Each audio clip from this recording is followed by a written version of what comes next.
An Italian Mafia gang leader named Dwight the General Manfredi, who worked for New York's Inverness crime family. He refused to give up any information about his bosses, the family head Pete and his son Charles Chicky. Because of this, he was sent to prison for 25 years. But this loyalty came at a big cost. His wife Marie eventually divorced him. A few years later, his young daughter Tina cut off all contact with him.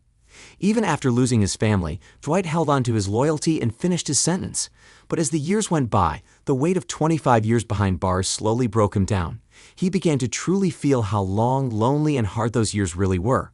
When his release day finally came, Dwight walked out through the prison gates. He thought about the family he had left behind and hoped they would appreciate the sacrifice he made. When Dwight gets out of prison, he finds only a driver waiting for him. He looks around and sees how much the city has changed since he last saw it 25 years ago.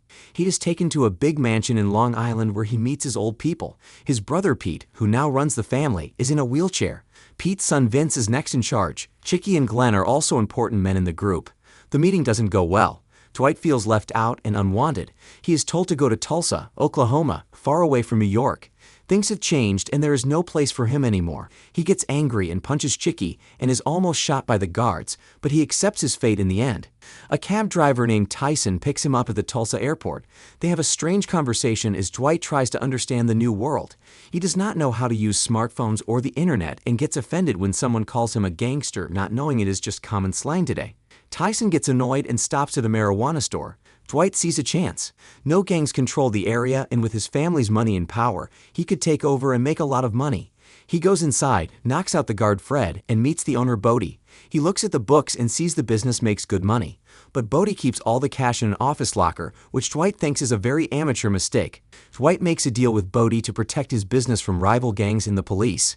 He sets his cut at 20% and takes his share right away. He tells Tyson to buy a button-up shirt and a black Lincoln Navigator and come back the next day. Tyson drops Dwight off at the Western Plains Hotel and becomes his driver. Dwight breathes in the fresh open air and seems a little happy to be there. That evening he goes to a nearby saloon called Bread 2 Buck. He talks easily with the cowboy customers and makes a good impression on the owner Mitch, though Mitch does not introduce himself yet. The next day Tyson comes back without the car, saying the dealer refused to sell to him. Dwight will not accept this racist treatment and goes to the dealer himself and forces the issue. He gets the Navigator and they drive off. They visit the store and Bodie tells Dwight about Jimmy, the farm owner who supplies the weed. Bodie also tells Dwight his hotel is not good enough and suggests the Mayo, the best hotel in the city. On his second night at the saloon, Mitch finally comes over and reveals he knows Dwight. Mitch himself did around 8 years in prison and now runs the bar with his father. Their talk is broken up by a girl who asks if Dwight is famous. He turns down a photo with her. Then another woman walks up and confronts him. The two have a playful and flirty moment. Dwight takes the women to a club and even knocks out a sleazy man who gets too close to one of the girls. The woman who confronted him, Stacy, is impressed and a little drunk and goes back to his hotel with him. She asks Dwight where he was when President Kennedy was shot and realizes he is 75 years old. She quickly gathers her things and leaves, not wanting to get involved with someone that old. Dwight is here to start over, even after the pain of losing his wife Marie and daughter Tina. Meanwhile, at the ATF office, led by Armand Teresi, Stacy is revealed to be part of the team. She is shocked to find out that their next target is Dwight. Dwight looks up his daughter Christina on a website. To go further on the site, he needs a card number, but he does not have one. He tries to send a package to New York, but the cashier tells him they do not accept cash. He asks a nearby man to pay with his card and offers him the cash instead. The man agrees. At a coffee shop, the barista tells him they no longer serve coffee in glass and the price is now 5 times more than it used to be. Stacy looks into Dwight's file to learn more about him. The file shows he committed 2 murders, one outside prison and one inside in self-defense. He had chances to make a deal and get out early, but he refused and served his full time. Stacy respects his loyalty but is warned to be careful around him. Dwight walks around the city and comes across a spot called the Center of the Universe. A woman explains that when someone stands inside the circle, people on the outside cannot hear them. He tries it and it seems to work. Back in New York, Vince is angry at Chicky for not doing anything about what Dwight did to him. According to the rules of the organization, when a capo is attacked, The person who did it must be killed. Chicky tries to calm Vince down and looks for another way to settle things. Dwight goes to a bank to get a card so he can reach his daughter, but the banker tells him his ID has expired. He goes to the Department of Public Service to get a new one, where he cheats on the driver's exam and bribes the worker to get an earlier appointment. A man named Manny is told that Dwight, also known as Ike, is in town. Manny takes this as a sign that Dwight has come to kill him. Chicky calls Dwight and tells him that to fix the problem with Vince, he needs to pay $100,000. Dwight is angry about it, but knows it is the right thing to do. Stacy decides to visit Dwight and tell him the truth about who she is. Dwight does not take it well and goes on about how his personal life has fallen apart. He is rude to her. Stacy calmly walks out and Dwight immediately feels bad about how he acted. Tyson's father is shown encouraging him to go to college and build a real career instead of working for a gangster. They have a warm and friendly relationship. Tyson tells his father he is doing it to learn about business. Bodie goes with Dwight and Tyson to Jimmy the Creek's farm. Bodie warns Dwight about his cousin Badface before they arrive. Badface and Dwight nearly get into a fight, but Jimmy steps in and calms things down. What follows shows exactly why Dwight was so good at what he did. He negotiates better prices with Jimmy by pointing out that Jimmy has other businesses and is overcharging them. Jimmy is impressed by Dwight's sharp thinking. They shake on a deal. On the way back, Dwight smokes weed and talks about how today's generation has lost its sense of tradition. Dwight's card arrives in the mail and he finally sets up an account on the website. He finds Christina's details, but when he calls, her husband Emery answers and tells him she does not want to speak to him. Dwight just asks to hear her voice. She comes to the phone, but hangs up when Dwight says he wants to see her. Heartbroken, Dwight goes to the center of the universe and speaks his feelings out loud. He regrets not being there for Christina and admits he stopped visiting because it was too painful. He wanted a better life for her in hopes that one day they can reconnect. Dwight sits outside the cafe and watches a white horse named Pilot wandering around. The waitress tells him the horse has been around for a long time and lives nearby. She says not every horse likes staying in a field. Dwight smiles quietly to himself. He then practices driving for his big test later that day. Tyson asks Dwight where he sees him fitting in 5 years from now. Dwight tries to explain that thinking that far ahead is not the smart thing to do. He suggests Tyson should focus on college instead, but Tyson is set on working for Dwight. They go to Bodie's store where they talk about the commercial uses of nitrous oxide. Dwight sees it as a business opportunity and sets his sights on the Ogallala Land Music Festival. He brings the idea to Mitch, telling him they could make over $100,000 from it. Mitch agrees and says he can get nitrous in large quantities for his restaurant needs. Armand is watching Dwight and follows him in his car. Dwight picks up Paul, his driving instructor for the test. Suddenly, Armand pulls up beside them and opens fire. Dwight gets Paul out of the way just in time and chases after Armand. The police eventually stop them, but Armand manages to escape. Because of his criminal past, the police question Dwight hard. Stacy comes to the station and gets him out of trouble. Armand is later seen burning the car. Dwight does not give the police any information about the car because he wants to deal with the man himself. Stacy and Dwight have dinner together. Both of them are lonely and troubled people, and this leads to them spending the night together. Stacy feels embarrassed but is also drawn to him. Dwight tells Chicky about the shooting and Chicky promises to look into it. It was not Vince who ordered it, so someone else must be responsible. Stacy goes back and reviews footage from the house that was blown up. Several new people are then introduced. Colin Waltrip is the head of a motorcycle gang called the Black Macadam, a one-percenter group. The gang has suddenly started arming themselves heavily, which has caught the attention of the ATF. All of them have criminal backgrounds. Edgar Dumont is a former cellman of Colin's. Robbie Trucott and Carson Pike are the gang's henchmen, and Pike also serves as Kellen's personal bodyguard. Rachel, known as Roxy Harrington, is a weapons expert who is close to Kellen. These three men become Stacy's main focus going forward. Dwight visits Paul in the hospital with flowers. Paul got away with minor injuries thanks to Dwight. Dwight gives him an envelope of money and asks him for details about the car that attacked them. He gives Paul the make, model, and the first 4 digits of the plate number to help identify it. Dwight then gives Tyson some money and tells him he is letting him go. He thinks about how scared Tyson's family must have been when they saw the shooting and how angry they would be if the attacker had mistaken Tyson for Dwight. But Tyson insists he wants to stay in this life. Dwight accepts his decision and reminds him that it was his own choice and he'll have to live with whatever comes from it. He tells Tyson to get a new car, but in a different model and color. Stacy picks up a stray dog from a nearby house. Dwight goes to look at the burned car and they trace it back to someone working at the Fenario Ranch close by. Dwight goes to the ranch and waits for the workers to leave. Meanwhile, Tyson practices tough lines to use at work while his father listens from outside, shaking his head in worry and disappointment. Dwight follows the man home but does not recognize him. Just as he is about to get out and shoot him, Armin's son runs out to greet the man. This stops Dwight, and he changes his mind. Dwight finally goes to visit Armando after his wife leaves with the kids. She will be back soon, and Armando begs Dwight to let him go. The whole problem started because Armando thought Dwight had come to kill him. He could not think of any other reason why Dwight would be in Tulsa. Armando also has some inside information about trouble in boys. It turns out that Pete, Dwight's own brother, had set him up because the gang thought Dwight had talked to the police. Armando now owes Dwight protection money and starts working for him again. Dwight goes into the city to get new suits made.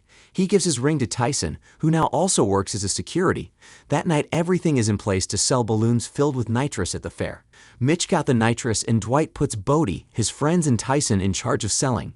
What they do not know is that the local biker gang, the Black Macadam, sells in that area. When the bikers confront Dwight's men, they simply take over the stall, and the bikers back off without a fight. Manny's wife tells him they should move away. She thought their family had left Manny's past behind in New York, but now that Dwight is back in his life, she feels they are not safe. Waltrip is furious at his men for giving up the territory and has them beaten. He orders them to go back and take the space. Manny tries to pay off his weekly debt to Dwight with an old antique, but Dwight is not interested. Tyson's father, Mark, notices the ring Dwight gave his son. The family is impressed by it, but Mark knows the kind of trouble his son is getting into. Dwight tries to reach his sister Joanne to get Tina to speak to him. Joanne refuses and also tells him that their brother Joe has been diagnosed with lymphoma. Meanwhile, Waltrip's men do as they are told and beat up Dwight's men very badly. Tyson is seriously hurt, and when Mark sees him, he is devastated. He is angry that Tyson does not value the sacrifices his parents made for him. Dwight says they will take back their tanks and their money. At the same time, Stacy hooks up with a stranger at a bar after a friend at work pushes her to go out more. This happens alongside Dwight and his crew heading out to get revenge on the Black Macadam. Mark also shows up, having tracked Tyson through GPS. Dwight arrives with a bag full of bats. Even though they are outnumbered, they win the fight and get their money back. Afterwards, they all drink beer together like a close group, and Dwight shares the money made from the balloon sales with the men. They took a beating, but they held on, and that is what counts. Mark gives Tyson one last chance to come home, leaving him with a hard choice. Then Joanne calls Dwight from the hospital. Their brother Joe is dying and the cancer can no longer be treated. Joe cannot speak but can still hear. Dwight begins telling a story from when they were children and went to a bakery on Easter to get cookies. He tells Joe that if he sees God, he should go with him, and that Dwight will see him later in heaven. The emotional call ends and Dwight sinks into his chair, completely broken. Manny steps in his neighbor's dog's mess again. This time he takes the dirty shoe and rubs it in the neighbor's face. The moment fills him with new energy, and he tells his wife they are staying put. The next day, Tyson picks up Dwight. When Tyson mentions he is thinking about coloring his hair, Dwight simply tells him to be himself. Dwight's brother Joe has passed away. His funeral is being held in New York, and Dwight goes there. We also get a brief look at the neighborhood where Dwight grew up. His sister Joanne is the only one who hugs him and welcomes him warmly. Tian is surprised to see her estranged father after so many years, but she looks away and refuses to talk to him. Dwight pays his respects to Joe and to Denise, Joe's widow. He expresses regret for not staying in touch with his family and for failing to be there for them. During conversations, Dwight eagerly asks about Tina's life, and Joanne fills him in on everything. He is happy to hear his daughter is doing well. He gets the idea to take the whole family out to dinner at a 4-star restaurant, but it does not go well. Tina walks out again, still refusing to have anything to do with him. Back in Tulsa, the Black Macadams control the local nitrous supply and are not happy about what Dwight's men did. They call on the corrupt police officers they have on their payroll to handle things. They give the officers Dwight's car plate number. The officers pull over an unsuspecting Tyson, arrest him, and impound the car. Bodie becomes the next target. The gang gets his location from Tyson's phone and kidnaps him. Chicky calls Dwight to come to the hospital to see Pete, but Dwight does not go right away. Manny is warned about the Black Macadams. At first he brushes it off, but soon learns about their violent past. Stacy and Dwight's relationship is growing closer, and she warns him about the Black Macadams. He takes it seriously, and Tyson finally manages to get word to him as well. Bodie is brought before the gang leader Waltrip and questioned. His life is in real danger during the encounter. However, things ease up a little when Bodie is taken to Mitch's bar. Since it is Cherokee land, the police have no authority there and are forced to leave Bodie with Mitch. Before going to see Pete, Dwight stops at Tina's flower shop. The meeting between father and daughter is cold and uncomfortable. She refuses to call him dad and uses his name instead. Her pain clearly comes from years of him not being there. She brings up how Dwight was the only one missing on her prom night and how the rest of the family stepped in to support her. She also reveals something serious. She tells Dwight that Nico, one of the gang members and an old friend of Dwight's, had physically forced himself on her. Dwight is furious. Even though Tina makes him promise not to react with violence, it seems very unlikely he will keep that promise. Dwight goes to the hospital but finds no one waiting for him. He goes to Pete's bedside and scolds him for not looking after his family the way he had promised while Dwight was away. Pete seems confused throughout the conversation, and when Dwight brings up Nico, Pete has no reaction at all, which convinces Dwight that Pete knew nothing about it. In true gangster style, Dwight walks into the club where Chicky and others are in the middle of a card game and beats Nico so severely that he kills him. We see Pilot, the old white horse, breaking out of his fence again. It is revealed that Roxy, who works with Armand, is actually a secret informant for the ATF. She describes Dwight as the real deal. Stacy tries to protect him, but her partner Doug pushes Roxy to share more. Doug also makes a connection between Dwight and the Mafia the FBI is already looking into and decides to alert them. Pete scolds Chicky for suggesting they go after Tina and Dwight, but Chicky quietly takes note of it. Dwight hangs around Tina's shop and tells her that he killed Nico. She is scared for her family's safety, but Dwight assures her that Pete will not allow anything to happen to them. He tells her again that she is the only thing that truly matters to him. Tyson picks up Dwight and fills him in on everything that happened while he was away. Dwight is immediately worried about any connection the police may have made to Bodie, and they go to check on him. But the shop is closed and Bodie is not answering his phone. Doug calls FBI agent Ruse and tells him about Dwight. Roxy advises Manny to convince Dwight to make peace with Waltrip. She warns that if this conflict keeps going, it could badly hurt both sides. Tina receives a phone call where the person on the other end says nothing. Dwight suspects something and promises Tina he will look into it. He then calls Goody, the family's consigliere, and asks him to fly down to Tulsa to talk things over. Pete agrees and says that as long as Dwight keeps sending in their share of the money, he is not to be harmed. Stacy meets Dwight the next morning and explains her difficult situation. She tells him the FBI is now involved and that he needs to stop. She warns him that wherever he goes, this trouble will follow. Ruiz and his team show up at Bodie's house and then his weed shop and tear through his safe, which had leftover cash and weed inside. Everything is taken even though Dwight had warned Bodie many times to move it somewhere else. The attempt to make peace between Waltrip and Dwight goes badly. Neither side is willing to back down and things seem to have gotten worse instead of better. At Mitch's bar, Bodie breaks the bad news to the whole group. Dwight surprises everyone by revealing that he and Mitch had already cleared everything out before the FBI raid, knowing it might happen. Bodie is overjoyed. Dwight invites him to stay for dinner with the rest of them. Dwight is also sure that Bodie did not give him up to the FBI. Spencer, the waitress from the cafe Dwight regularly visits, is properly introduced to him. When he asks about Pilot the horse, she tells him they are planning to put the horse down because he keeps breaking out. Dwight goes with Spencer to see Pilot's owner and buys the horse. He also hires Spencer to look after Pilot for the time being. Stacy tries to get Dwight to inform Waltrip, but fails and walks away frustrated. Dwight takes Pilot to the farm where Armand puts the horse in the field for a week. The owner agrees to let Pilot stay there for payment but tells Dwight he needs to find the horse a permanent home soon. As Chicky attacks Tina's husband Emery in an alley and breaks his arm, sending him to the hospital. At the same time, Pike, Roxy's boyfriend, is sent alone to Mitch's bar to kill Mitch. But Mitch and Dwight fight back together and kill Pike. Dwight and Mitch dispose of Pike's body and send his jacket full of bullet holes to the Black McAdams as a message. In New York, Pete is getting better. He is back home and the doctor says he could live another 15 years if he takes care of himself. Chicky does not look happy hearing this. Tina finally gets through to Dwight and tells him about the attack on Emery. She thinks it was a random mugging, but Dwight knows it was not. He asked her to bring her family to Tulsa for their safety, but she is not sure about it. Tyson and Armand pick up Goody from the station. Goody is shocked and uneasy to see Armand, but Armand reassures him that running into Dwight was just a coincidence. He had come to Tulsa back in 1998 after leaving New York. Roxy is devastated when one of the bikers opens the parcel and finds Pike's jacket inside. Bodie and his team come back to the shop and find everything in a mess. Bodie quietly takes out a pen drive that was hidden in the hinges of his safe. It is not yet clear what is on it. Stacy meets with Roxy after Roxy tells her about Pike. It comes out that Roxy has a deal with the ATF where she acts as an informant in exchange for staying out of jail. Stacy is desperate for evidence and asks Roxy to go back one final time to get something. She agrees, and this will be the last time. Goody assures Dwight that nobody knew about Nico and says he has no knowledge of Emery being attacked either. That night he calls Pete and Chicky. When he mentions that Dwight gave his ring to Tyson, Pete becomes angry and starts ranting. He even silences Chicky, who has no choice but to stay quiet. Goody reports back that Dwight may be beyond their control now as he has found his own footing in Tulsa. Tina keeps getting calls from the unknown person and is becoming more and more frustrated.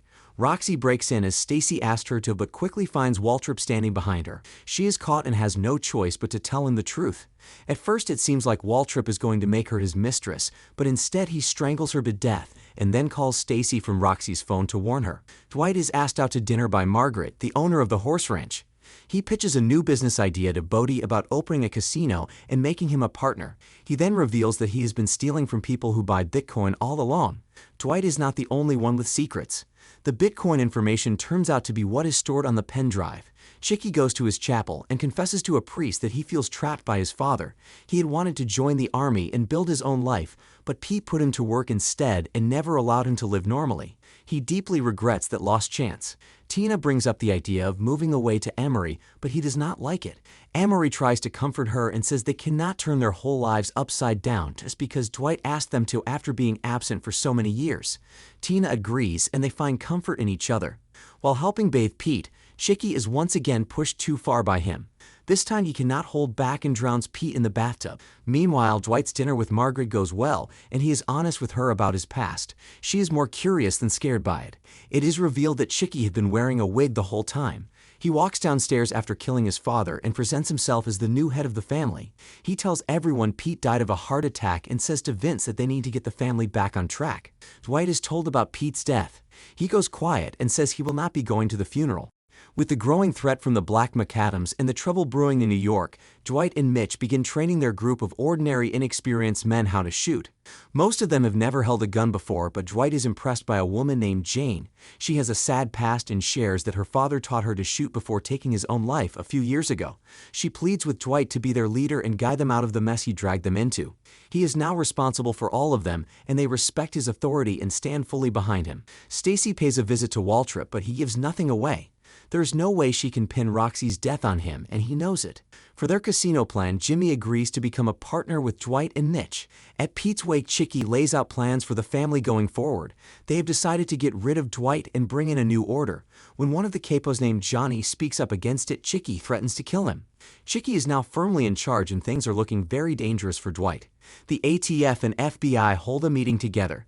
Stacy finds out about Margaret, which shocks her, but she still tries to keep the focus away from Dwight. She argues that the Black McAdams should be the main target right now. Tyson moves out of his family home. His father is torn about the decision, but they say their goodbyes, and he asks Tyson to stay safe.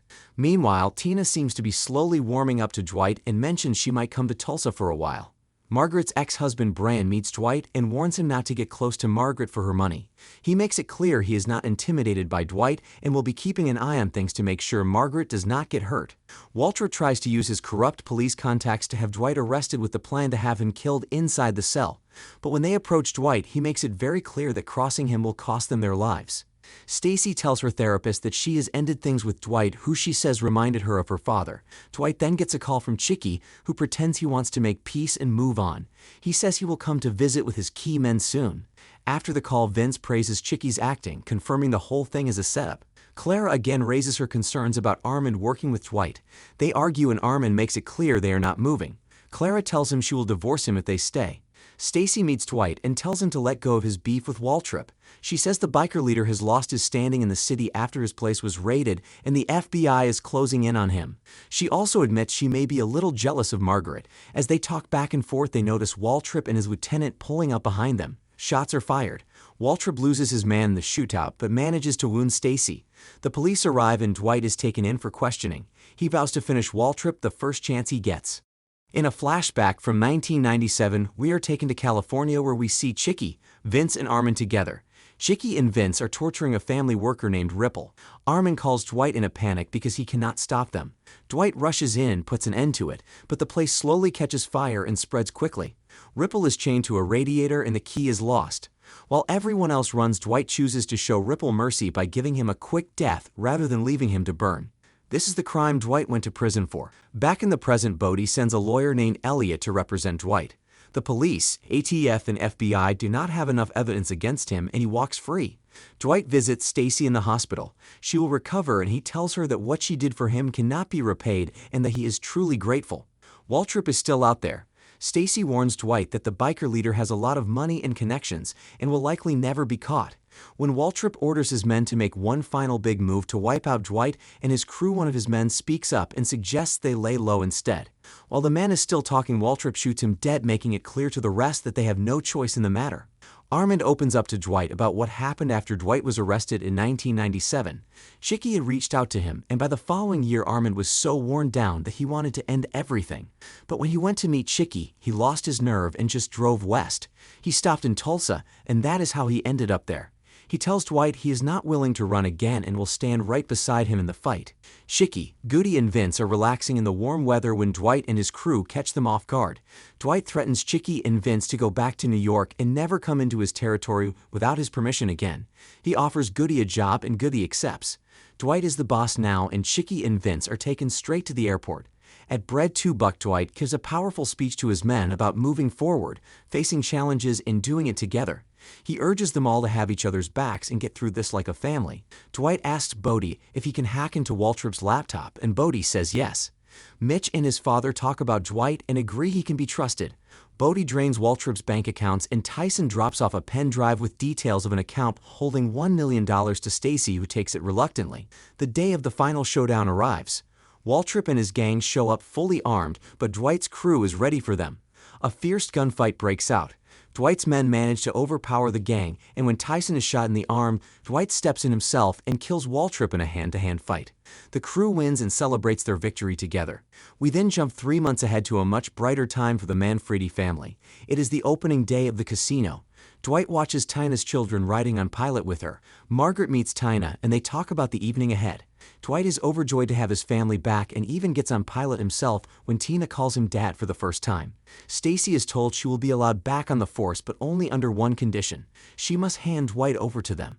As the night goes on and the mood is joyful, something pulls Dwight outside. Stacy is called the police and uses the pen drive to accuse him of trying to bribe a federal officer and block a federal investigation. Dwight and Tina watch in shock as he is arrested and taken away once again. But that's where this video ends. Let me know if you want the next season of this series and comment.